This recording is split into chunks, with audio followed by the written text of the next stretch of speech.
Tell me, Vance, what happened backstage? Were you able to see the Canary? No luck, Charles.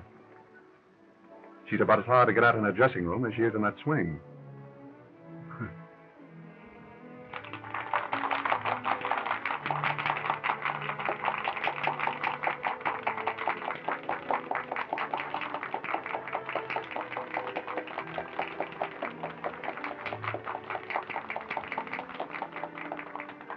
If you want an idea of what I ran into back there, let me point out a few of her admirers.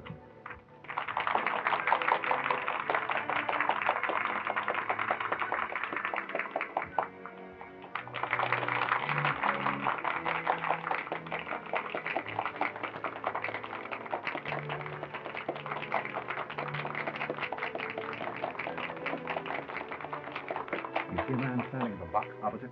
Yeah.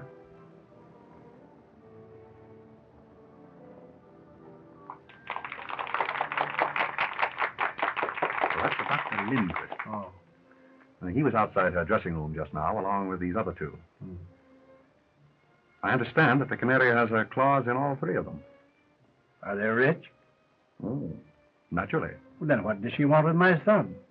The allowance I give Jimmy is hardly tempting. Ah, my dear Charles, our little feathered friend in the swing there has social ambitions. She wants to be Mrs. Jimmy Spotswood. Impossible. I'd do anything in my power to prevent that, even if Jimmy still cared for her. And I still believe that she'll listen to dollars and cents. I wouldn't be too sure of that, Charles. As you know, I've more or less made a hobby of crime and criminals. That girl is no ordinary blackmailer. I'm firmly convinced that she'll stop at nothing to marry Jimmy. But Jimmy won't have her.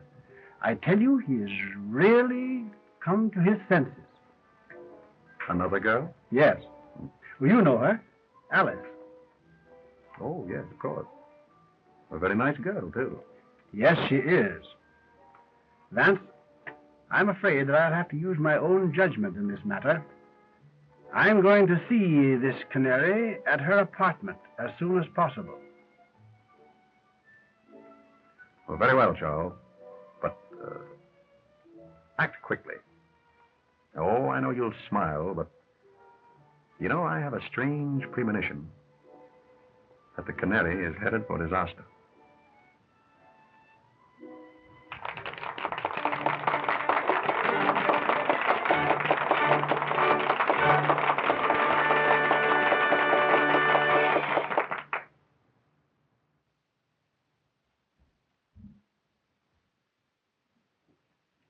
Evening, Mr. Spotswood. Hello there. Shall I announce you to Miss Odell? No, don't bother. That's perfectly all right. Very well.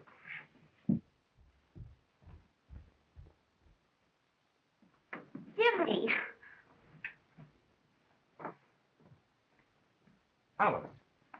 Jimmy, you were going to see the Canary again. No, I wasn't, dear. In fact, I just started to put this note under her door to tell her so. Oh, Jimmy, I'm afraid of her. Oh, she's clever and cruel and unscrupulous. She'll hurt us again. I know she will. No, dear. She can't hurt us now.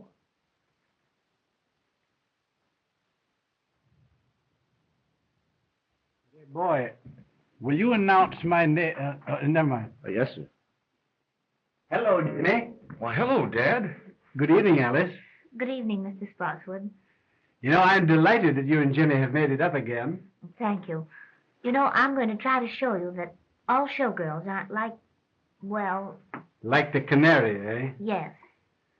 Yes, I want to talk to her. Do you suppose she's home yet? I suppose so. No, Dad, you're a regular guy for helping me on this thing. You know, if the Canary ever came between Alice and me again, I don't know what I'd do. I don't know what I'd do. It's all right, Jimmy. I'll do everything I can. Shall I go along with you? No, I can handle this better alone. I'll send in my name now.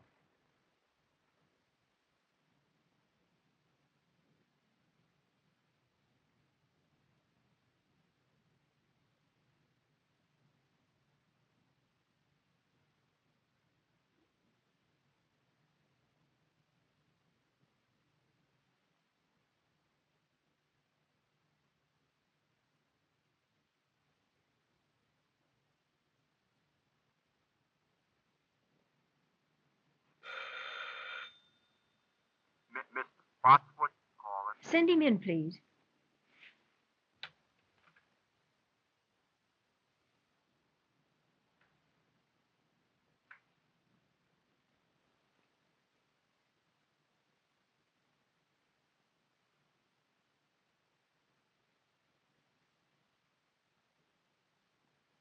Good evening, Miss Odell. Good evening.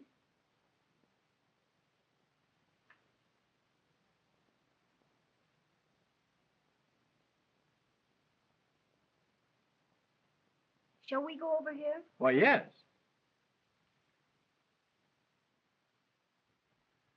Will you sit down? Thank you. Well, I don't think we need waste any time, Miss Odell. You know why I am here. How much? Nothing doing, Mr. Spotswood. I've decided to marry Jimmy. I'm afraid that marriage is quite out of the question, Miss Odell. Oh, you're sure about that, are you? I'm positive. Well, how would you like me to tell the world about Jimmy's embezzling from your bank? What? You heard me.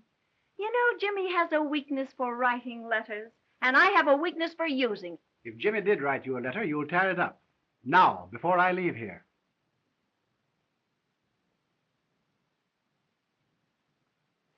Sure. Go ahead, tear it up yourself. My memory's still perfect. Oh, yes, I see. Yes. Very well. You win. Now, what do you really want? I've told you what I want. I want to be Mrs. James Spots, and that's that. Oh, haven't you any heart? Won't you give him up, Miss Odell? For the sake of his happiness, for the sake of the girl whom he really loves. Give him up. Now, what do you want me to do? Burst out crying? Listen, Mr. Spotswood, I know all about Jimmy and Alice, and if he marries her, I'll tell every newspaper in this country that he's a dirty thief. Oh, no, you wouldn't dare do that. That's blackmail. Sure it is. Call it anything you like. But get this into your head, that that's what I'm going to do. Well, that remains to be seen. Good night.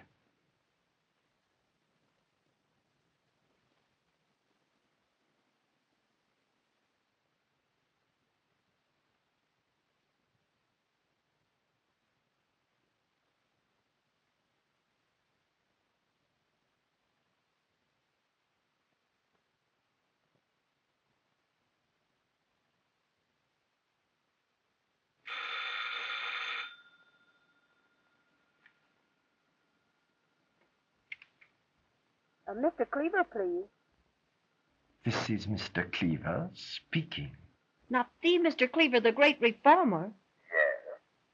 Well, this is your favorite weakness. Margaret! Don't get nervous, baby. I've got some news for you. Good news? Yes, darling, I'm going to marry young Spotswood. Well. May I send you my heartiest congratulations? You bet you can. But send 'em from Tiffany's. What's that? You heard me. And send me one of those fancy autographs of yours on a nice fat check. I'm very sorry, but I'm afraid I shall have to refuse.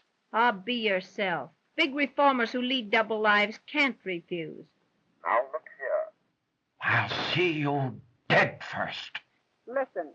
You'll be here after the theater with the dough and like it. The little rat.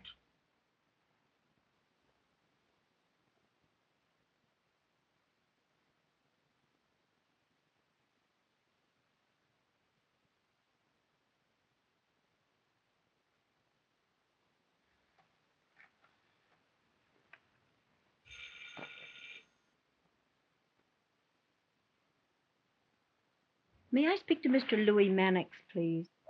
Quiet. My wife. Don't get excited. I just thought you'd like to know I've sold the body down the river. I'm going to marry young Spotswood. Splendid. Yes, darling. And I've decided that you're the best man.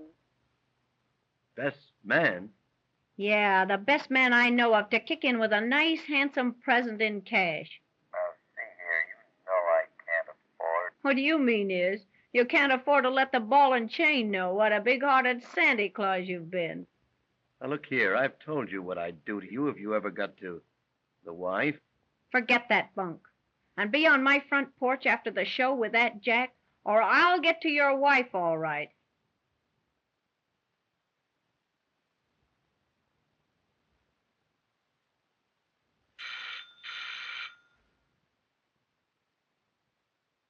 It's Dr. Lindquist speaking. Oh, yes, Dr. Lindquist. How would you like to do me a little favor? Why, certainly, Margaret. I'd do anything for you, you know. How would you like to go jump in the lake? Oh, Margaret, don't joke with me. I'm not in the mood for it. Oh, get wise to yourself. I'm through with you. You give me the willies. I warn you, Margaret. I'm desperate. If I can't have you, no other man shall ever have you alive.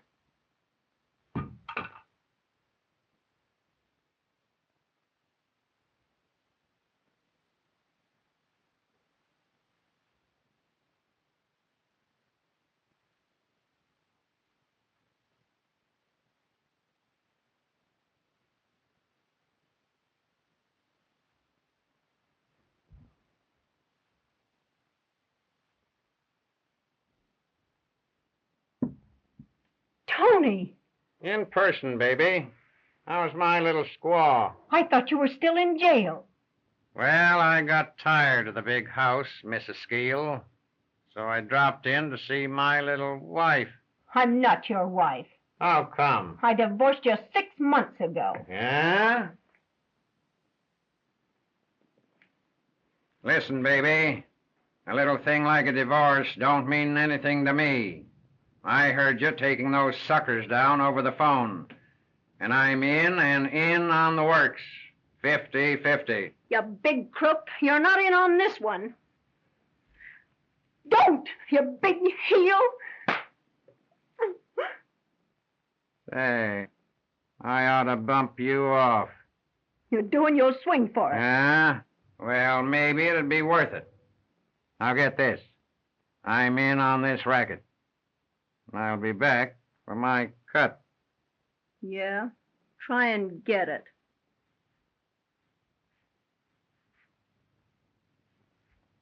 Say, baby, don't bother changing the box on this door. The lock I can't pick is still in Yale.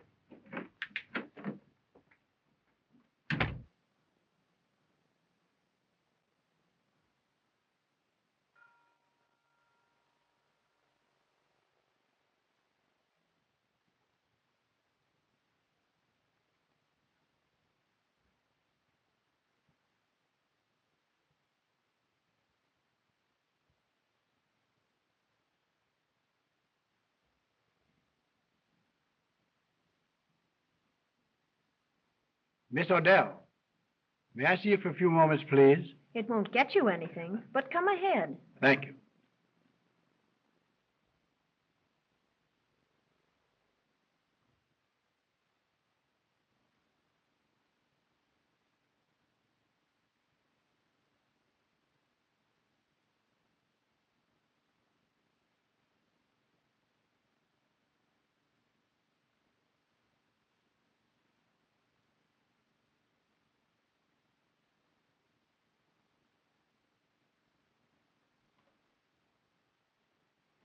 I have something to say to you, Miss Odell, which I believe will make you change your mind about Jimmy.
Paper, mister? Morning paper? No. No. No.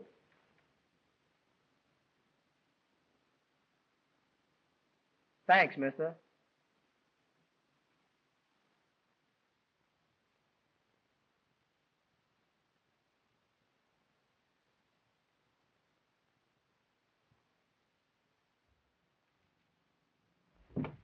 Very well, Miss Odell. That suits me perfectly.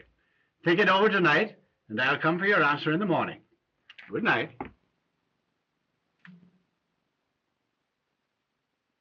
Boy, will you call me a taxi, please? Yes, sir.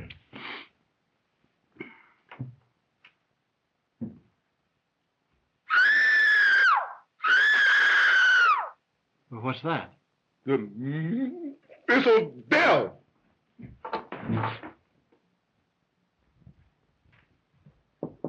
Miss Odell, what's wrong? Something startled me, Mr. Spotswood, but I'm all right now. Are you sure you're all right? Yes, quite sure. Run along home and come back in the morning. Oh, very well, then. I'll see you in the morning. Good night.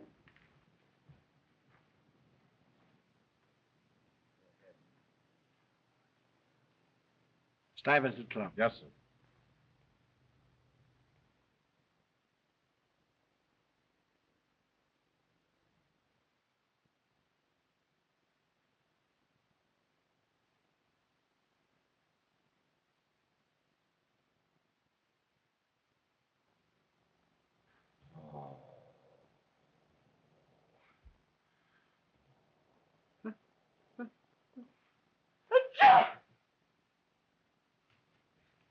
Say, fella, what's the big idea in you coming in here late? Me late?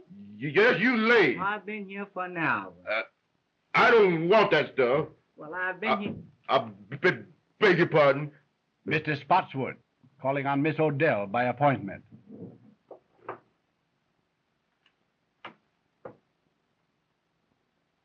She don't answer. Has she gone out, do you think? I've been on all night. And you haven't seen her go out? No, sir. That's funny. Do you suppose she can be ill? But we may go and knock. Yes, let's do that.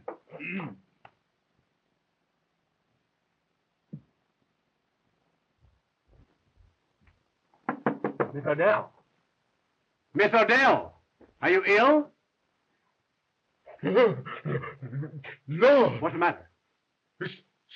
Something has happened. Go get your pass key. Yes.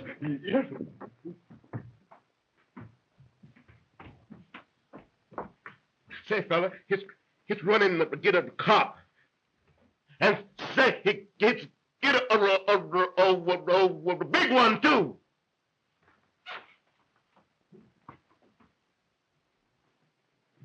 You better let me have that.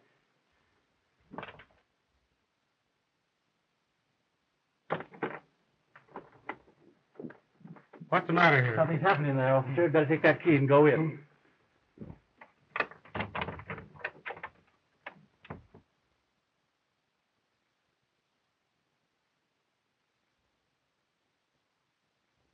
He's dead.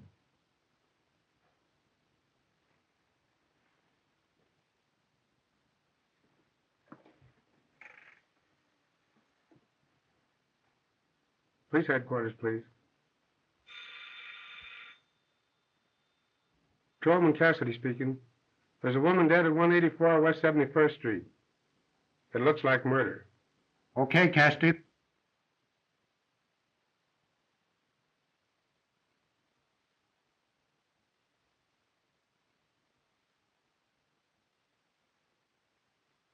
She's been dead since midnight, Sergeant. Strangled to death. That long, eh? Sergeant, the district attorney just pulled up and he's coming right in. That's great. He's got that Mr. Philo Vance with him. Well, that'll be just dandy. Sherlock Holmes on the job again, huh? Heads up, boy. Good morning, Sergeant. Good morning, Mr. Markham. Well, hello, Mr. Vance. How are you, Sergeant? Fine. Haven't seen you since the Green murder case. Quite right. Oh, good morning, Mr. Spotswood. Good morning, Mr. Markham. Well, Sergeant, what does it look like? Well, Chief, it's just another clear case of robbery. All I can make out of it. Nasty business, Charles, huh? Oh, terrible. As you know, I was here last night to make my final appeal to her for Jimmy. And when I came back this morning for her answer, this had happened. Yes. They'll probably want to keep you here for a few moments, Charles. Yes, I suppose they will. And by the way, I explained to the district attorney on the way down about Jimmy and the girl here. Oh, that's good. I'm glad you did that, Philo. You know, if I can tell you anything that will help... Well, perhaps later, Charles. Meanwhile, I'll have a bit of a look about. I don't think there's anything worth you looking at, Mr. Vance. It's a clear case. Robbery. She put up a battle and they wrecked the joint. I see. As simple as that, eh? That's it. Well, just the same, Sergeant, if you don't mind, I think I'll have just one little look. Surely, Mr. Vance. Go right ahead. Make yourself perfectly at home. Thank you, Sergeant. Excuse me, Mr. Policeman. When do we sleep? Now, you get this, sonny boy. You'll go for a long sleep unless you button up that big trap of yours. Yes, sir. Sergeant, Yes, Chief? any fingerprints? Well, so far, no. I'll tell you this job was done by an expert. It's perfect. Yes, that's just the trouble. What's that? It's too perfect. Well, that's a little over my head, Mr. Vance. Just what do you mean by too perfect? Well, Sergeant, what usually happens when a heavy lamp like that is knocked off a table? Well, I don't know, but I'll bite. What does happen? It usually smashes, doesn't it? It might. Well, look at that one. Well, what about it? Well, simply that lamp was placed there to give the effect of a struggle. Maybe. Let me see, Sergeant. It does look a little obvious, doesn't it, Vance? I should say so. Hey, boy. What happened here last night after you heard Miss Odell scream and you and Mr. Spotswood ran down the hall to her door? Well, she said she was all right. And I called Mr. Spotswood a taxicab. And you got away with it? Yes, sir. That's right. What time was this?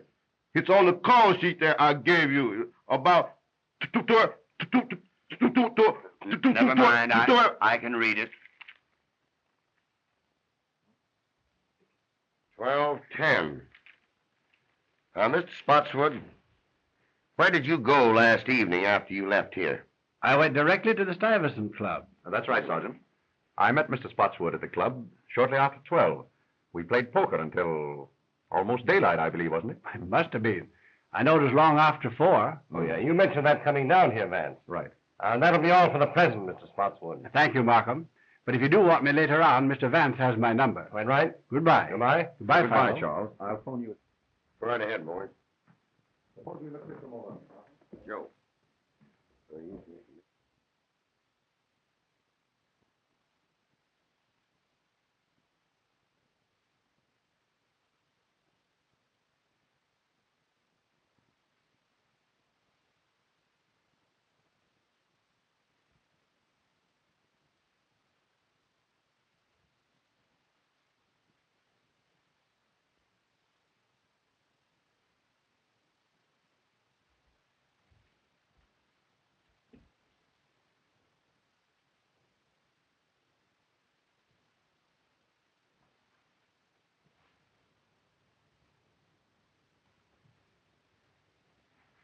Oh, Sergeant, would you step over here for a moment, please?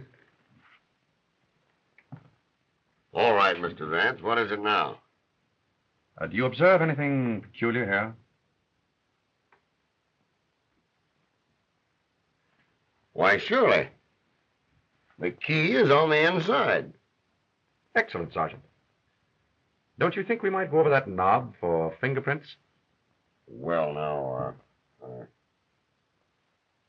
Oh, I get you, Mr. Vance. The murderer locked himself in this closet. When Spotswood left, he came out and croaked the canary. No, I hardly think so, Sergeant. If you will observe, this is the one place in the entire apartment that hasn't been disturbed. Now, what does that signify? That and the fact of the key being found on the inside. Just as I told you. The murderer was in this closet and came out when Spotswood left. I don't think you quite get my point, Sergeant.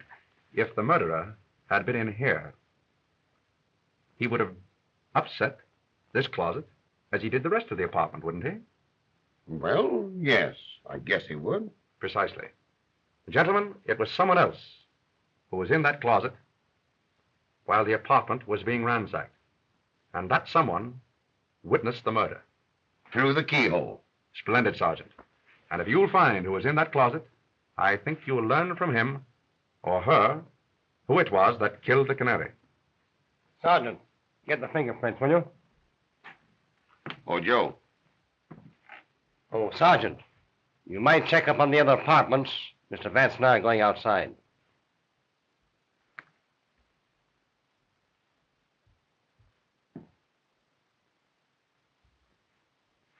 You, come here. Yes, sir. Who lives in that apartment there?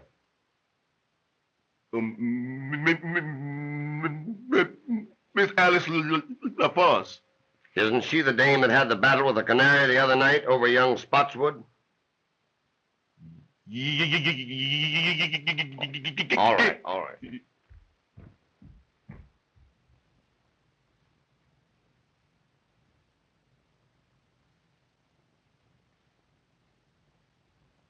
Impossible to get in here. I'd say so.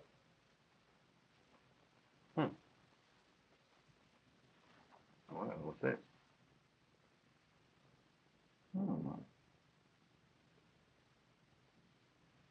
That's odd. May prove very interesting. What do you think? I see, Miss LaForce. I see. But you and the canary had a fight over young Spotswood, didn't you? Why, yes. We did have a fight. You see, she took Jimmy away from me and got him into trouble. But that's all over now. Jimmy and I made it up just day before yesterday. You didn't see young Spotswood last night, did you? Why, yes. He brought me home from the theater. Uh-huh. So he was hanging around here last night, was he? Yes, but he was with me until after 1 o'clock. Now, wait a minute, lady. Wait a minute. You save your alibis till we get you down to headquarters. Go slip on your things. Why, look, you don't think that... Put 'em on. Oh, Mr. Vance, I'm frightened. Well, now, don't you be worried, Alice. Just you do as the sergeant says. All right.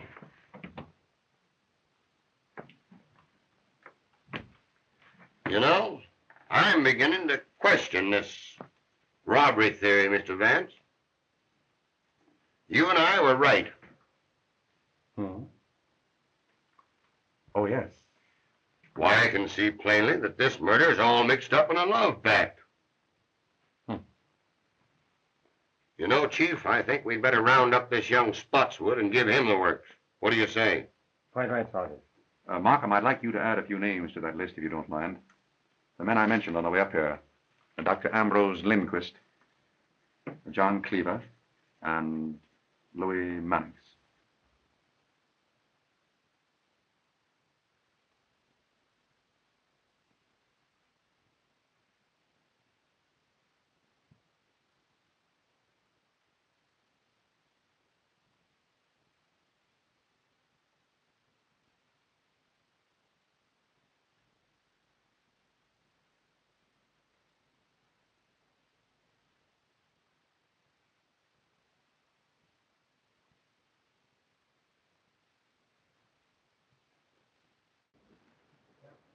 Well, young man, what do you know about what happened at the Canary's apartment last night? Nothing. But look here, sir. That has nothing to do with Alice. Miss LaForce. The papers say the Canary was murdered before midnight. And I tell you, we were together the whole time. It isn't fair to hold her. You haven't the right. Now, Jimmy, don't get worked up. Everything's going to be all right. Why not interview the others first, Markham? Very well. Gordon, take Mr. Spotswood out in the other room and hold him there. I'll talk to you a little later, young man.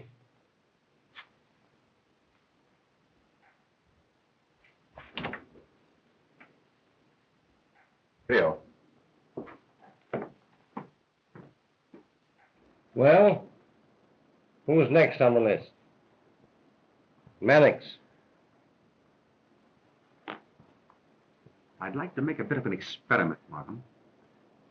Have you a pad and pencil there? Yes.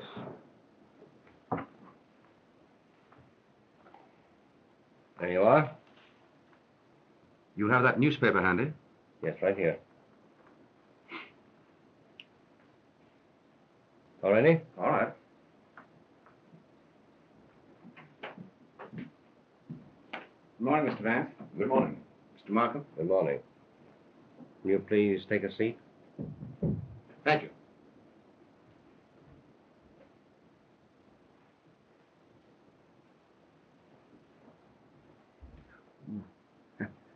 Sorry. Mr. Mannix, there are a few questions I'd like to ask you. Questions? What about? I don't know anything about this. It was a great shock to me. What was a great shock to you? Why, I thought perhaps you were going to ask me about the canary. Exactly. You read my thoughts, Mr. Mannix. Did you ever see that necklace before? Why, yes. Fact is, I gave that to Canary. Little token of esteem. Nice girl, the Canary. I'd met her once or twice. Casual acquaintance. Rather an expensive gift to give to a casual acquaintance, isn't it? Do you know that the Canary was strangled with that necklace?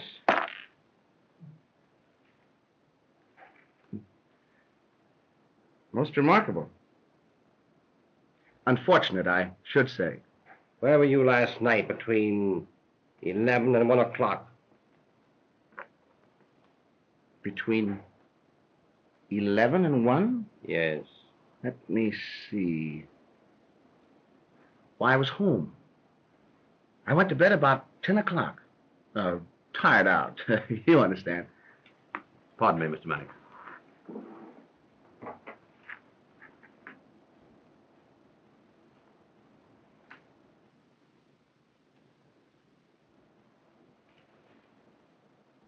Any comment to make, Mr. Mannix? Odd habit of mine, drawing triangles.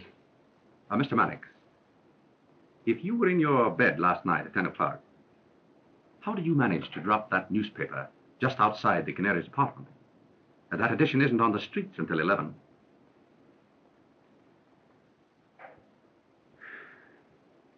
Well, you caught me. I'll tell the truth. It's always best to tell the truth, especially when there's no reason to lie. It was like this. The Canary called my home at dinner time last night. Most embarrassing. Mrs. Mannix was with me. I had omitted to tell my wife about the Canary. She wouldn't have understood. The Canary told me that she was going to be married and wanted to see me. Said that I should come to her apartment at 11 o'clock. Well, I couldn't argue over the phone. The missus was listening. So I said, all right. So at 11 o'clock, I went to the Canary's apartment. I entered the hall by a side door and went directly to her apartment. I was about to enter when I heard voices inside. I listened. There was a man in there, and he was arguing. Of course. Well, that was no place for me. So I returned home without seeing the Canary or entering her apartment. Well, that'll be all the questioning for the present, Mr. Mannix, but I'll have to ask you to wait in the outer office. I may want to speak to you later on. Oh, well, won't you let me go home? I'll get in an awful mess with my wife. I'm sorry, you'll have to wait. Oh, Mr. Markham, I wouldn't run away. Mellfield. That'll be all.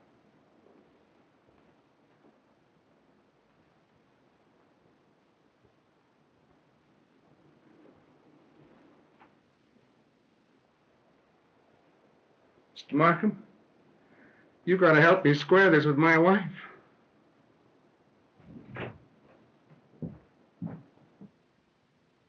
We will now have Mr. Cleaver.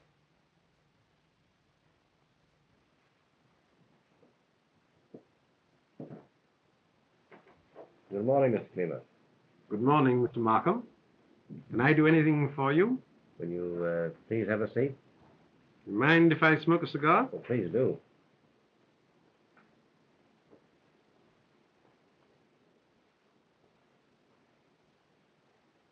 Mr. Cleaver, do you mind if I ask you some questions? Why, of course, if I can be of any help. Where were you last night between 11 and 1 o'clock? Motoring up the Hudson in the moonlight, alone. Though I don't see what that has to do with the district attorney's office. Well, only this, Mr. Cleaver. If you were indulging in the nocturnal beauties of nature along the Hudson last evening, how does it happen that this cigar band, bearing your initials, was found just outside the Canary's window at an early hour this morning?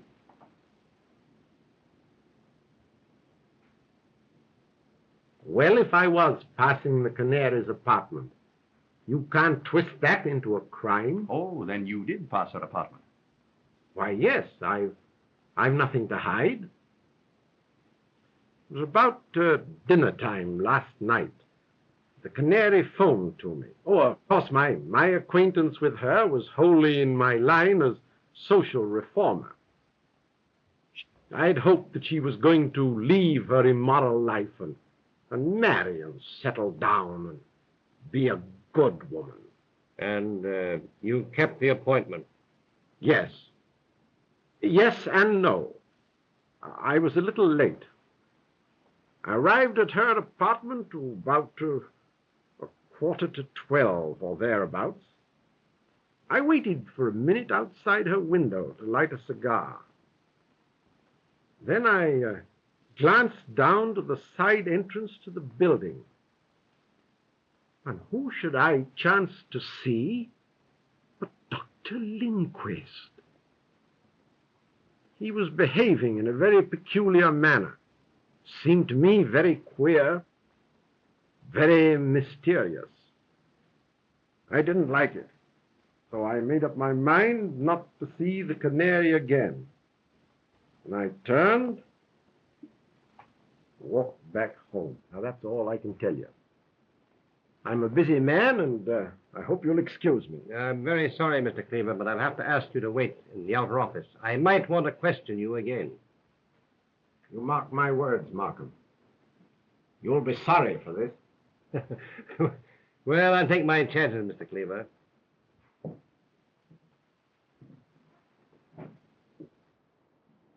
Charming fellow, Cleaver.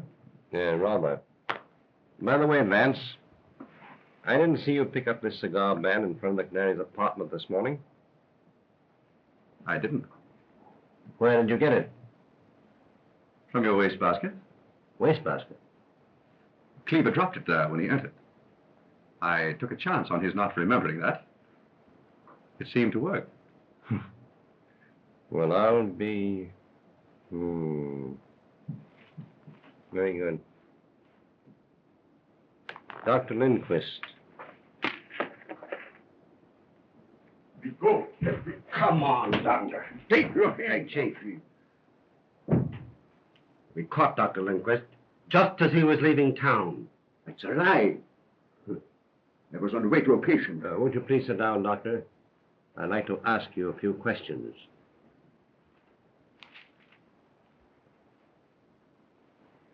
Doctor, where were you last night between 11 and 1 o'clock?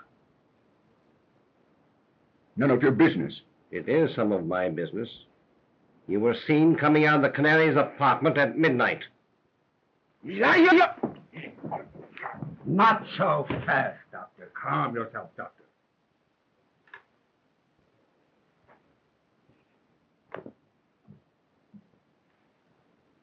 I'm sorry. I lost my temper.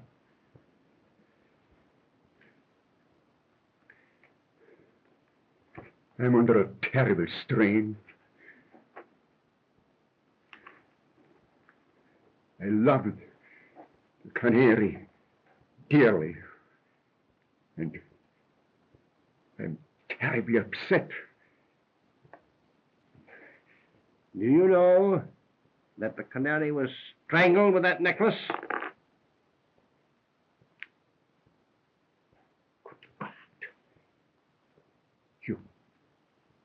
You don't accuse me? But, Dr. Lindquist, there's really no need for you to be excited. Now, Mr. Markham here is merely trying to find out what you know. No. I know. One moment, Doctor. Nothing. Markham, don't you think that we might postpone the interview with Dr. Lindquist for a while? Why, what? Very well. That'll be all for the present, Doctor. I'd like to have you remain in the outer office.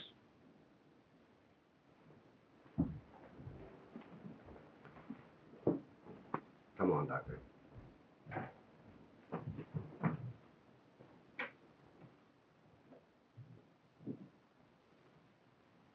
What was the idea, Vance? We had him where he was about to tell us everything. Well, on the contrary, Markham, in his present extremely excited condition, I very much doubt if he would have told us anything. I do think, however, that if we give him a chance to cool off a bit, he's very likely to tell us the truth. Well, perhaps you're right. Good morning, Sergeant. How are you, Sergeant? Good morning, Chief. Hello, Mr. Vance. Take a slant at those. There's the Canary's jewels. They were found in an ash can about a block from her apartment this morning. I guess that kind of disproves the robbery theory. We were right, Mr. Vance. I say we were right. Oh, yes. Yes, apparently we were, Sergeant. Now it's up to us to find another motive. Yes, quite right, Sergeant. You know, Markham, I've been thinking this over all morning. And I believe that I can come pretty close to the psychology of the man who committed this murder. I believe that I can pick him out from that list of suspects, if he's among them. However, it will require a bit of an experiment. What is in your mind? Well, I'd like to use that conference room of yours there for a friendly little game of poker with your suspects. Well, now, that's a cute idea. Just what is your idea, Vance? Well, just this, Markham. A man's true nature always comes out in a game of poker. Now, I know the type and the temperament of the man who murdered the Canary. And in a game of poker, I believe that I can come pretty close to putting my finger on him. That's a new way of catching crooks. Take it easy, Sergeant, will you, please? Well, go ahead, Vance. The experiment can do no harm. Quite right. Now, I'd like to have the sergeant's help. Well, I'd be very glad to help you, Mr. Vance. As long as you don't try to hang the murder on me. Sergeant, will you take Mr. Vance's orders, please? Okay, Chief.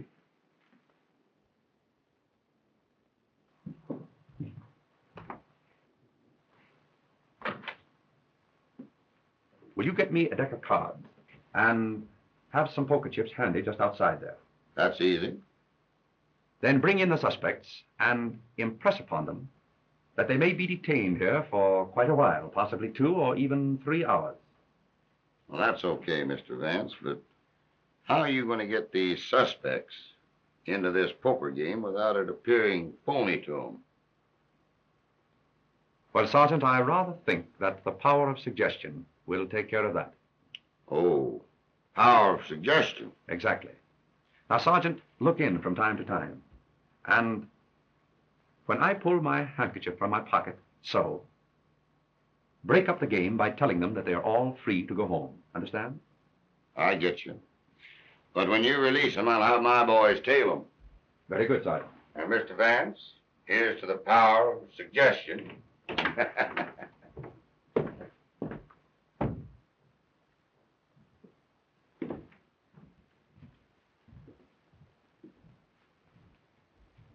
Jimmy?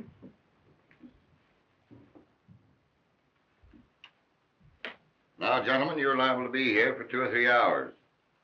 Perhaps longer. That's outrageous. Just make yourselves at home. So, you know, this is going to get me in an awful mess with my wife. That is of no interest to me, sir. I'm sorry. What's the idea, Mr. Vance?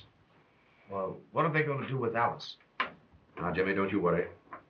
Nothing's going to happen to Alice. Say, Mr. Vance, you know, this is going to get me in an awful mess with my wife. My wife's a wonderful woman and all that, but sometimes she just doesn't understand me. The last time I was a little indiscreet, it cost me a fur coat. I hate to think what this is going to cost. So don't you think if you put... Oh, I beg your pardon, I'm sorry. Mr. Vance, you haven't got an extra pack of cards, have you? I'm sorry, Mr. Mannix, but you're welcome to these. Oh, no. Thanks, just the same. I wish we could play a little cards. Say, that's a good idea. How about poker? I'm agreeable. What about the others? Dr. Lindquist? Anything to pass the time. Mr. Cleaver? Well, as a rule, it's against my principles.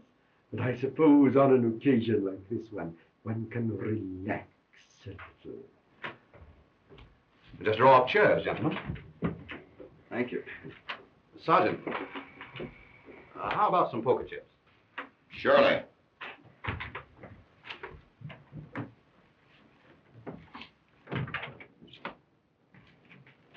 Chief. Yes? Mr. Spotswood is here. Have him in. Come in, Mr. Spotswood. Good morning, Mr. Spotswood. Good morning, Markham. Good morning. I say, Markham, what are you holding Jimmy for? Surely you're not accusing him. No, of course not. We're simply trying to find out what he knows, that's all. Oh, yes. Where is he now? Why, in the other room there with Vance. May I see him? Why, certainly, of course you could. Vance, Mr. Spotswood is here. Oh. Hello, Dad. Oh, hello, Jimmy. Good morning, Charles. Good morning, Philo. Dad, what are you doing here? I came to be with you, Jimmy, while you're detained. Oh, by all means. We've just started a little game of poker here, Charles. Would you like to join? Come on, Dad, sit and take a hand. Well, all right. I'll sit in. That'll be fine. Suppose you take that chair, Charles. Thanks. Gentlemen, this is Mr. Spotswood. Mr. Mannix. And you, Mr. Mannix. Dr. Lindquist. Doctor. And Mr. Cleaver. Mr. Cleaver, how do you do? Shall it be jackpots, gentlemen? Why, yes, anything. Well, yes, the Mrs. and I usually play jackpots.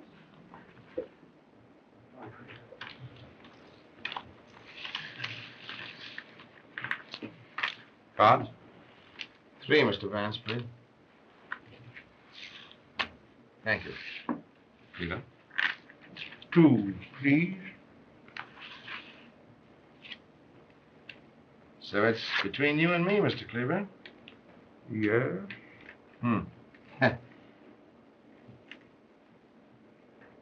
I'll bet a white one.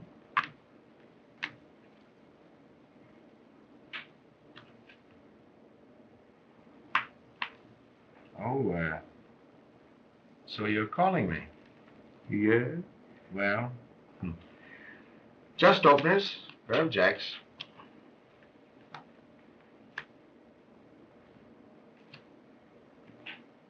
Three aces. Oh. So you called a one-chip bet with 3 aces.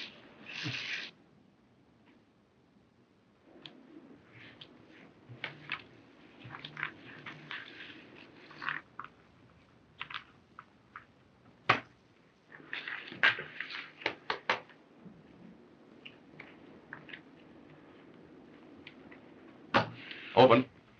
I'm out.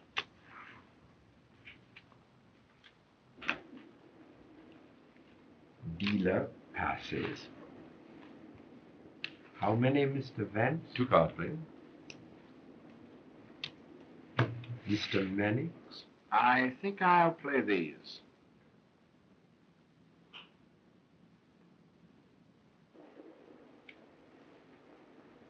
I'll check the bet to you, Mr. Knight.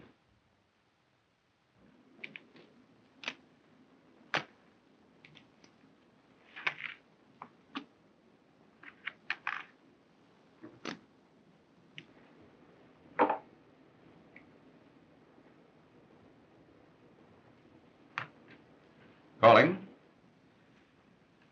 9, 8, 7, 6, 5. And they're all spades. You bet on a sure thing, Mr. Mannix, huh?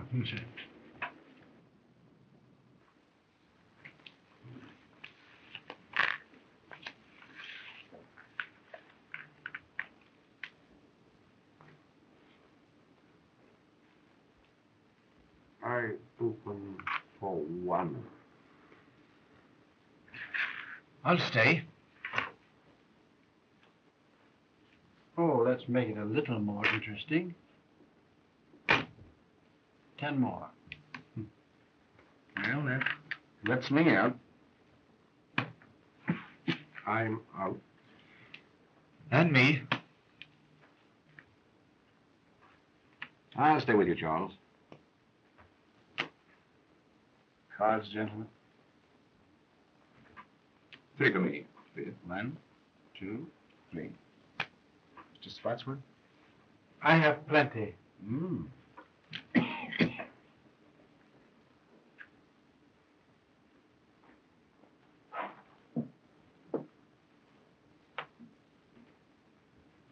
A white stack, Charles. 2 white stacks. Hey.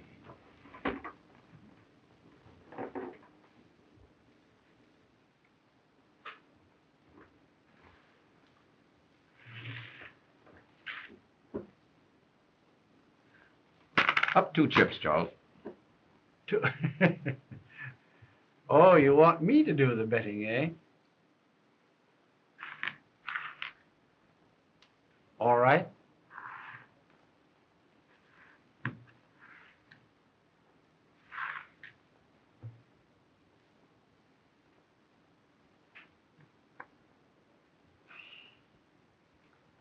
I'm afraid I'm overcome by curiosity. What have you? 2 deuces. They're good. They're what? Well, why the philanthropy, Philo? Well, I had ace high.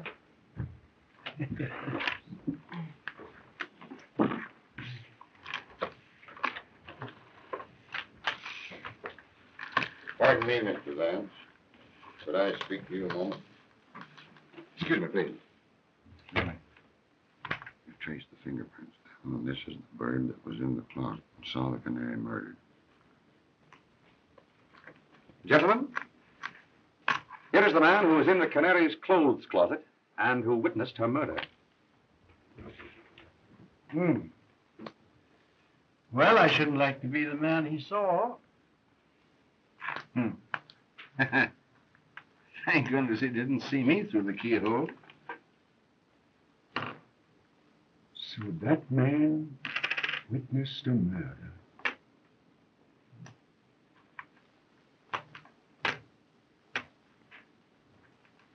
Singularly unattractive countenance. Well, if he knows, why doesn't he tell who did it?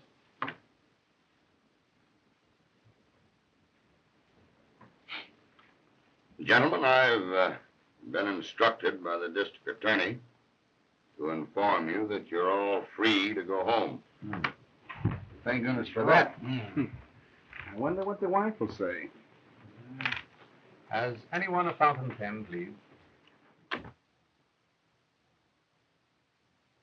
There's mine. Oh, thank you, sir. Sorry. Now, what I didn't tell you about this bird, Mr. Vance, in front of the others, is that he phoned in and said that he'd be in the district attorney's office tomorrow and spill the whole works. He says that he saw the guy that croaked the canary, and he'll come in and tell us who it was. Now, we haven't been able to locate him yet, so I guess we'll just have to wait.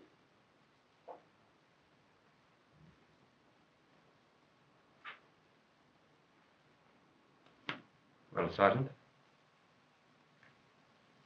that takes the matter out of my hands.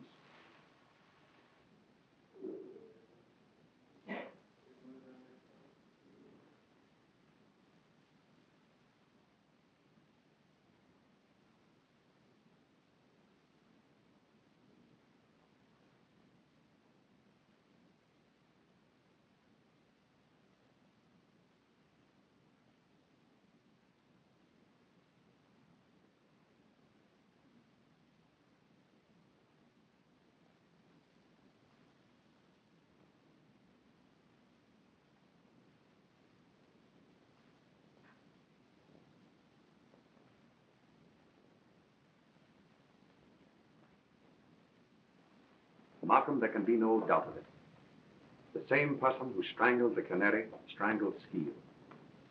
This new murder was done to cover up the first. Skeel was obviously blackmailing the canary's murderer. He threatened to inform the police of what he had seen through the keyhole of the closet. And when the murderer learned yesterday at the poker game that the police knew who had been in the closet, he put Skeel out of the way at the earliest possible moment. I believe you're right, Vance. Oh, my.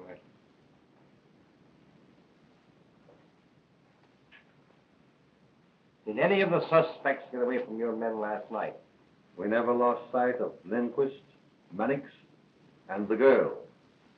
But young Spotswood and Cleaver gave us the slip. Let me off. Okay, Chief. Vance? That leaves Jimmy and Cleaver. Morning, Chief. Good morning, Heath. Boys. Hello, Mr. Vance. Good morning, Sergeant. Well, Chief, everything's okay. I've got the guilty man, and I've got him right. You've got him? I hope to tell you I have. Where is he? All right, Mac. Bring him in. Mr. Vance. Jimmy, this fool arrested me this morning at breakfast for the murder. Why, it's just like shooting fish in a tub, Chief. I've got all the dope, and I've got it down pat. Motive and everything. Now, this Dame Alice croaked the canary, jealous because she'd stolen her fellow. The kid here bumped Skeel off to shut his mouth and to protect the dame. A lie. That isn't all, Chief. I've got the evidence. And it's not psychology, Mr. Vance. Mr. Vance, he lies. He hasn't any evidence. He couldn't have. Just a minute, Jimmy. Sergeant, what is your theory? Well, I don't go on theory. I use cold facts, Mr. Vance. Now, you wait a minute. Did you ever see that pen? Yes. It's mine. You bet your life it's yours. Take a look at that pen, Mr. Vance. Chief? Well? Now listen to this. This morning I found that pen on the floor there by the table where Skeel was murdered. And the kid here admits that it's his.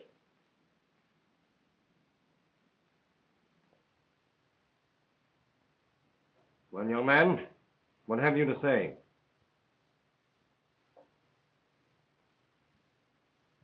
Yes, I killed them. Both of them. I guess that does it, Chief. We've got him in a sack. Now, this Dame Alice... Wait a minute. You've got what you wanted. Now, take me out. Take him away, Mac.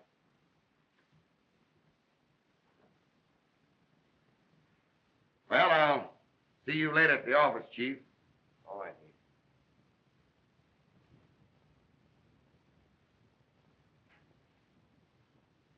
Sorry, Mr. Vance.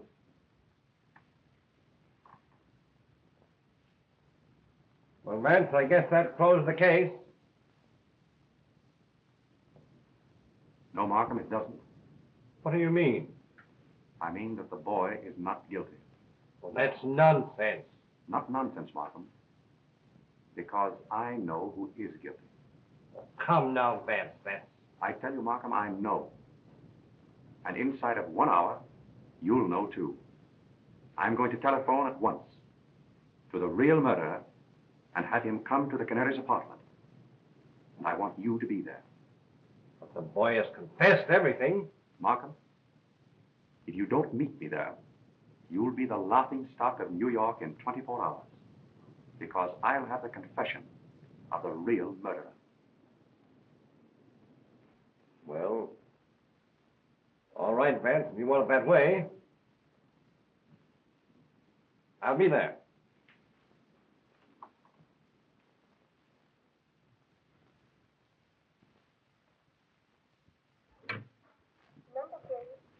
Bayview 2121. Bayview 2121. Yes, please.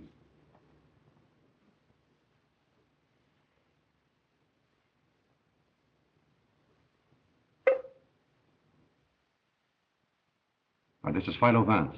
I want to speak with Oh, hello, Philo. How are you? I didn't recognize your voice. I've something of extreme importance to tell you. Jimmy has just been arrested. He has confessed to the murder of both the Canary and Skeel. Do you understand? Yes, I understand, Philo. Jimmy is not guilty. I am the man you want. How soon will you meet me at the Canary's apartment? It'll take me almost an hour to get in from the country, but I'll be there. Good.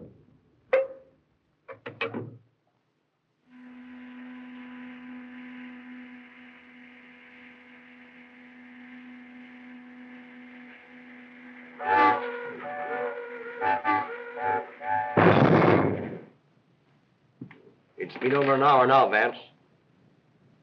Don't be impatient, Markham. He'll be here.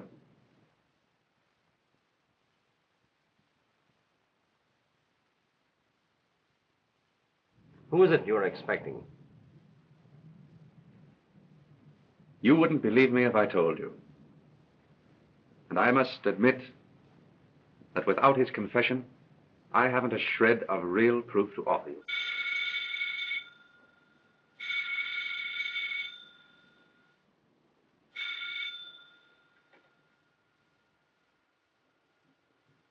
Hello?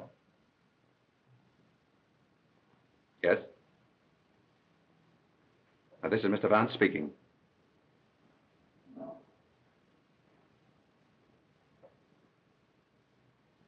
What? Yes. All right. What is it, Vance? Spotswood has just been killed in a motor accident. Spotswood killed?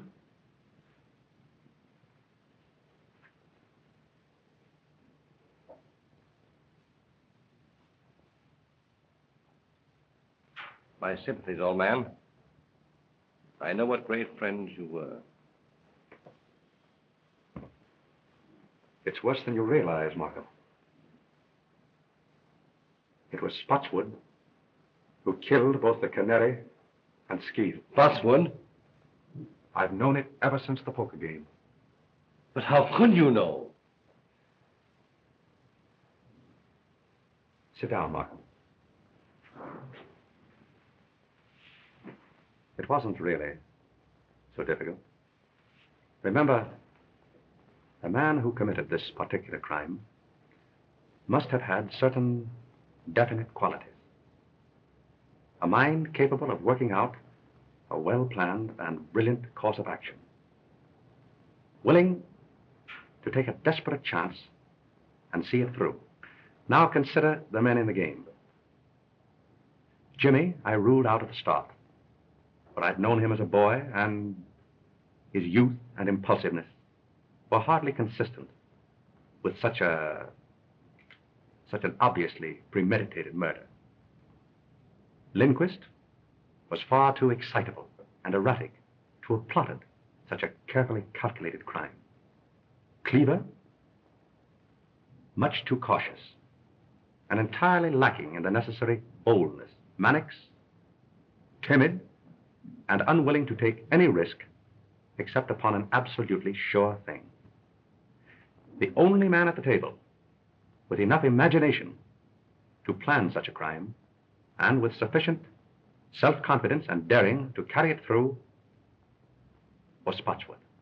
When he held a pair of deuces, refused to draw to them, and bet every chip he had on the chance of bluffing me out, the realization suddenly dawned upon me that he was the murderer. For he was the one man of them all psychologically fitted for such an act. But how about finding Jimmy's pen in the Skeet apartment? I borrowed Jimmy's fountain pen after the poker game.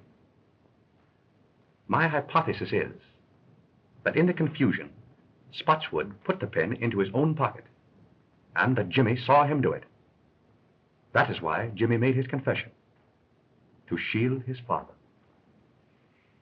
Yes, but against all that theory, Vance, we have certain definite facts.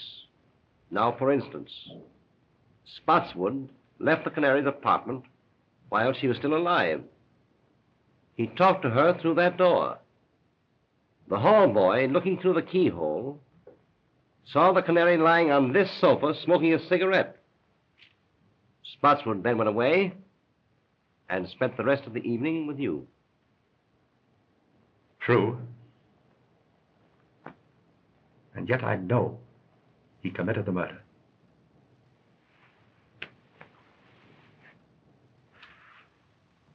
I've got to find out how he did it.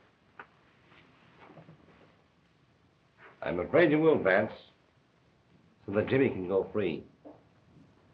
Spotswood himself was coming here to tell how it was done in order to free Jimmy. And now he's dead. I've got to solve it.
I think I have the whole thing. Now follow me closely. The canary was lying there. Spotswood, let us say, was standing here, making a final plea for his boy, which met with an absolute refusal. He walked around to the head of the sofa. Suddenly, he clapped his hand over her mouth, and with his other hand, caught her necklace. And before she had a chance to cry out, he strangled her. He then proceeded to set the stage, to make it appear that the crime had been committed with robbery as a motive. He stripped her jewels from her and placed them in his pocket. Then, he took a cigarette from that box and lit it. He laid her hand here, placed the cigarette between her fingers, so that in case anyone should look through the keyhole of that door there, it would appear as if she were lying here smoking. He then overturned the entire apartment to make it look as if a burglar had ransacked the place. Now just step over here, Markham. He came to this closet door, but he couldn't open it. Skeel had locked himself in, though Spotswood didn't know that. And Skeel, through the keyhole, saw everything that Spotswood did. That accounts for the orderly condition of this one closet when everything else in the apartment was ransacked. And that, Markham, was the technique of the crime itself. But that doesn't account for the fact that... Just a minute. I haven't quite finished. I want you to go out into the hall and stand at the desk where Spotswood stood when he ordered his cab. Very well.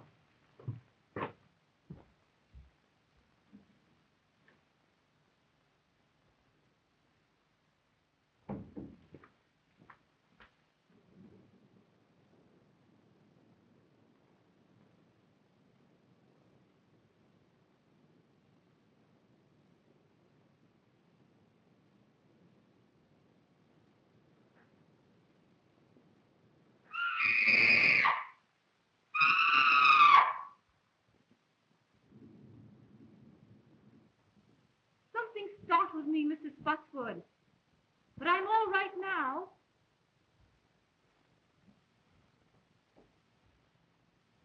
Yes, quite sure. Run along home and come back in the morning. You understand now? This record was Spotswood's alibi. Undoubtedly, the reason he returned here the next morning was to get it back. But he was prevented by the arrival of the officer who entered the apartment with him. The canary was dead, and the scream issued from the apartment that night. She was dead when she apparently spoke to Spotswood through the door. But what clue led you to the phonograph record?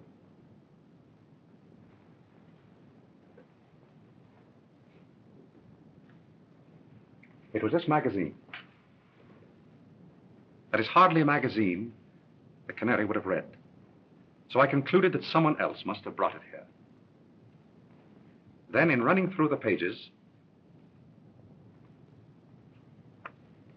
I happened to notice this. Look closely. You see it? Why, yes, the imprint of a large circle. And on the opposite page? And the same thing. Precisely. As if a disc had been pressed between the two pages. That brought to my mind the thought of a phonograph record. And suddenly, the whole plot became clear to me. It was the only way that Spotswood could have committed the murder and have produced a voice in the apartment after the canary's death. But I can't understand how he could have reproduced the canary's voice. It wasn't the canary's voice, Markham. Spotswood made that record himself. Probably it was his own voice, in falsetto. And remember, it was only necessary to fool the houseboy, and through a closed door. Yes. I can see it all now. He played the game shrewdly and boldly. It was Jimmy's whole life's happiness that was at stake. And Spotswood risked his own life for his boy.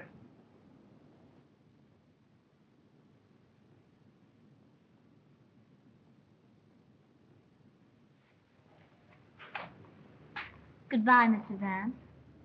You'll never know how grateful we are. Goodbye, my dear. I wish you great happiness. Oh, thank you. Goodbye, Jimmy. Your happiness will come. Thank you, Mr. Vance. I can't say any more just now.